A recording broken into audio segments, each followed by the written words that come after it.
السلام کہنے لگے کاش میں اپنی عمر نہ دیتا تو کتنا اچھا ہوتا۔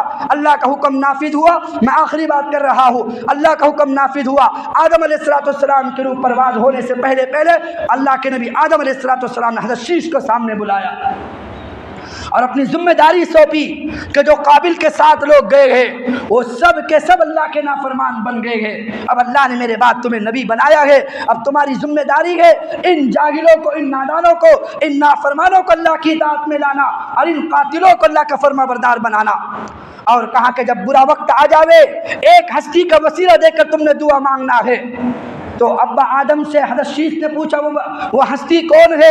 کہا کہ اس کا نام محمد ہوگا، خصائص کبریٰ میں ہے۔ حضرت شیش نے پوچھا ابھی محمد تو ہم نے دیکھا نہیں اور تم کیسے کہتے ہو کہ محمد کے وسیلے سے دعا مانگنی ہے؟ آدم رو کر مرنے سے پہلے کہتے ہیں خدا کی قسم جب میں جنت میں تھا کوئی درخت کا پتا ایسا نہ دیکھا جس پہ میں نے اسم محمد نہ دیکھا، کوئی درخت کی ٹہنی ایسی نہ دیکھی جس پہ نام محمد موجود نہ ہو، کوئی درخت کی شاخ ایسی نہ دیکھی جس پہ نبی کا نام موجود نہ ہو، کوئی حور ایسی نہ دیکھی جس کی پیشانی پر نبی کا نام نہ ہو، کوئی حور کی گردن ایسی نہ دیکھی جس کی گردن پر اسم محمد نہ ہو، کوئی برتن ایسا جنت کا نہ دیکھا جس پر نبی کا نام موجود نہ ہو۔ خدا کی قسم اگر تمہیں کچھ وسیلہ مانگنا ہو تو محمد مصطفیٰ کا نام لینا، اللہ دنیا کی ساری ضرورتوں کو تمہارا اس کی برکت ضرور اللہ پوری فرمائیں گے۔ حضرت آدم وصیت دے رہے ہیں حضرت شیش علیہ السلام کو، لہذا آدم علیہ السلام دنیا سے چلے گئے۔ اب اس میں اختلاف ہے آدم کہاں دفن ہے، بعض لوگ کہتے ہیں ہندوستان میں دفن ہے، بعض لوگ کہتے ہیں جبل ابی قبیس پر دفن ہے، بعض لوگ کہتے ہیں کہ مصر میں دفن ہے، لیکن یاد رکھنا ما سوا قبر محمد صلی اللہ علیہ وسلم، سوائے نبی صلی اللہ علیہ وسلم قبر کی پوری دنیا میں کسی نبی قبر کا نشان آج تک موجود نہیں ہے۔ جو ہے وہ شک ہے، یقینی نہیں ہے ہاں یہ شعیب ہے علیہ السلام، یہ آدم ہے علیہ السلام، نہیں بلکہ شک میں ہے، کوئی یہاں بھی مانتا ہے کوئی وہاں بھی مانتا ہے، لیکن ایک نبی کی قبر ہے، اگر کوئی نبی قبر کا انکار کرے گا تو وہ کافر بن جائے گا۔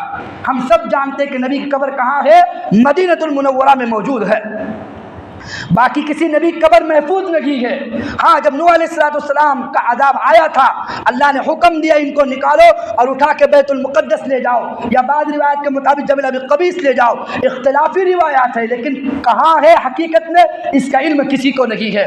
بہرکیف فرشتوں نے کیا کیا جب آدم علیہ السلام کا انتقال ہوا، ان کی ساری نسل کو کھڑا کیا، آدم کو فرشتوں نے غسل دیا، غسل دینے کا طریقہ سکھایا، کفن فرشتوں نے دیا، کفن کا طریقہ فرشتوں نے سکھایا، جنازے کی نماز بھی 4 تکبیرات 4 تکبیر کے ساتھ جنازے کی نماز فرشتوں نے پڑھائی ہے، اور کہا کہ سنت اللہ ھذا، یہ تمہارے ابا اور اللہ تعالیٰ کی سنت ہے کہ قیامت کی شام تک جو بھی مرے گا اس کو نہلایا ایسے جائے گا، کفنایا ایسے جائے گا، اور لہدی قبر کھودی جائے گی اور جنازے کی نماز اس طرح اس پر پڑھی جائے گی۔ وہ سارا طریقہ فرشتے بتا کر دنیا سے چلے گئے۔ اب شیش علیہ السلام جو جی رہے ہیں، اب شیش علیہ السلام ان کو سمجھاتے ہیں، یہ سارے کے سارے قابل کے ساتھ رہنے والے باغی بن چکے ہیں، اتنے باغی بن گئے، اتنے باغی بن گئے۔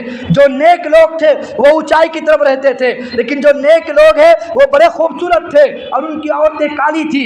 ادھر جو نیچے رہنے والے تھے حابیل کے ساتھ میں، ان کی عورتیں بڑی خوبصورت تھی، لیکن یہ سب کے سب بڑے کالے اور بدصورت تھے۔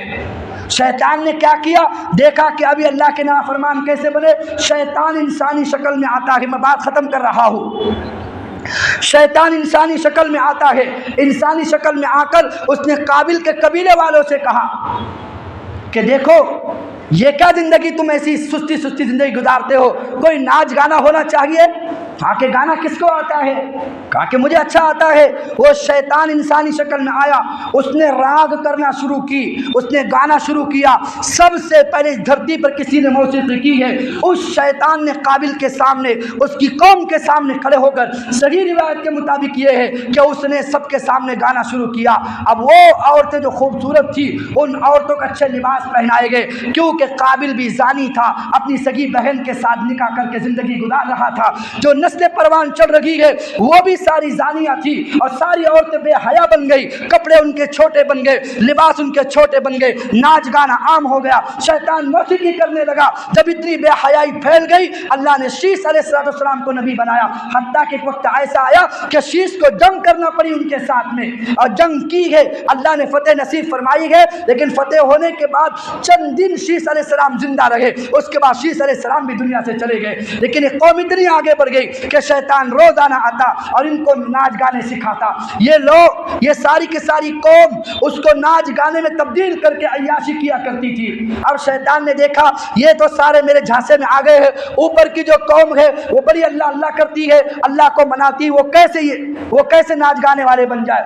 یہ انسانی شکل میں وہاں پہنچا، ان کے جو حسین مرد تھے ان سے کہا کہ کیا ان عورتوں کے پیچھے پڑے ہو، چلو ہم تمہیں جنت کی حوریں دکھاتے ہیں، چلو نیچے حسینائیں تمہیں دکھاتے ہیں۔ وہ وہاں سے ان کو لے کر آتا، روز رات میں ان عورتیں جو خوبصورت عورتیں تھیں وہ اوپر والے خوبصورت مرد نیچے آتے، خوبصورت عورتوں کو دیکھ کر یہ بھی ناچ گانا کرتے، یہ بھی ننگا ناچ کرتے، یہ بھی بے حیائی کرتے، حتیٰ کہ زنا میں ساری قوم مبتلا ہو گئی، سارے کے سارے بے حیائی میں، فحاشی میں مبتلا ہو گئے۔ جب یہ سارا جرم و ستم آگے بڑھنے لگا، جب اس نے دیکھا کہ اب جرم و ستم آگے بڑھ رہا ہے کہ ناچ گانا ہو گیا، شراب عام ہو گئی اور سب کے سب اب بے حیا بن گئے اور موسیقی سننے والے بن گئے، تو شیطان نے تیسرا حربہ استعمال کیا، عورتوں کو نچا دیا، گانے اس نے شروع کروا دیے۔ اب اس نے سوچا یہ پوری قوم کے سب اللہ کی نافرمان بن گئی ہے، اس میں کوئی بھی اللہ کی اطاعت کرنے والا نہیں ہے۔ وَلَقَدْ أَرْسَلْنَا نُوحًا إِلَىٰ قَوْمِهِ، پھر اللہ تعالیٰ نے سب سے پہلے رسول، سب سے پہلے نبی حضرت نوح علیہ السلام کو مبعوث فرمایا۔ زندگی باقی، ملاقات باقی، کل آپ کے سامنے رکھیں گے، لیکن یہ سب سے پہلے ناچ گانا شروع ہوا۔ تو ناچ گانا شروع ہونے سے پہلے اس نے قابل کی قوموں سے کہا، وہ اوپر کے جو مرد عورت وہ بھی بے حیا بن چکے تھے، نیچے والی قوم بھی بے حیا بن چکی تھی۔ اب اس نے کہا کہ کام کرتے گئے، جو تمہارے نیک لوگ مر رہے ہیں تمہیں ان کی صورتیں کیسے یاد رہے گی؟ ایک کام تو کر سکتے ہو نا، جس جگہ بیٹھ کے انہوں نے عبادت کی تھی تم بھی تو وہاں بیٹھ کے کچھ نمازیں پڑھ لینا، جنہوں نے وہاں سجدے کیے تھے تم بھی تو اس جگہ بیٹھ کے کچھ سجدے کر لینا۔ لوگوں نے کہا یہ تو ٹھیک ہے، تو کیا کیا؟ اس نے تھوڑے تھوڑے پتھر رکھنے شروع کر دیے۔ یہ یہاں پر فلاں ولی تھا، ایک پتھر رکھا گیا، وہاں وہ ایک ولی تھا، وہاں ایک پتھر رکھا گیا، وہاں ایک بزرگ تھا، وہاں ایک پتھر رکھا گیا۔ اب لوگ کیا کرتے؟ اپنی عبادت کرنے کے لیے اپنے گھروں کو چھوڑ کر اس جگہ پہ جا کے سجدہ کرتے، اور حالانکہ عبادت اللہ کو ہوتی تھی، لیکن بعد کی قوموں کو کیا پتا کہ یہ پتھر کو سجدہ کر رہے ہیں کہ اللہ کی ذات کو سجدہ کر رہے ہیں۔ یہی سجدہ کرتے کرتے ایک وقت آیا کہ کیوں نہ ہم تمہارے جو نیک لوگ ہیں، 5 لوگ، عد، یعود، یغوث اور سعوق، نصر، جو 5 تمہاری قوم کے بڑے سردار مر گئے ہیں، شیطان نے ان کی صورتیں لا کر بنا کر مورتی کی شکل میں لا کے رکھ دیا۔ اب یہ جا کر ان کو سجدہ تعظیمی کرنا شروع کر دیا جو اللہ نے منع کیا تھا۔ اب اس طرح سے پوری دنیا کے اندر شرک جو پھیلا ہے، وہ حضرت آدم علیہ السلام کے بعد وہ قابل کی نسل اور قابل کی قوم اور قابل کا قبیلہ اور جو اس کے ماننے والے تھے، وہاں سے بت پرستی بھی پھیلی ہے، بے حیائی پھیلی ہے، ناچ گانا بھی پھیلا ہے۔ پھر اللہ نے ان کو سیدھا کرنے کے لیے اللہ نے سب سے پہلے رسول، سارے نبی آ رہے تھے، اب سب سے پہلے رسول اللہ نے حضرت نوح علیہ السلام کو مبعوث فرمایا۔ زندگی باقی، ملاقات باقی، انشاءاللہ کل آپ کے سامنے رکھیں گے۔ اللہ تعالیٰ مجھے آپ کو ان تمام باتوں پر عمل کی توفیق نصیب فرمائے۔ وما علینا الا البلاغ۔ دعا کریں۔ بسم اللہ الرحمن الرحیم۔ اللهم لك الحمد كما انت اهل، فصل على محمد كما انت اهل، وفعل بنا ما انت اهل، انك اهل التقوى واهل المغفرة۔ ربنا ظلمنا انفسنا وان لم تغفر لنا وترحمنا لنكونن من الخاسرين۔ اللهم خفف عنا ثقل الاوزار وارزقنا عيشة الابرار، واكفنا شر الاشرار، واعتق رقابنا ورقاب آبائنا وأمهاتنا وإخواننا وأولادنا من النار يا عزيز يا غفار۔ جزا الله عنا محمدا ما هو أهله صلى الله عليه وسلم۔ سبحان ربك رب العزة عما يصفون، وسلام على المرسلين، والحمد لله رب العالمين۔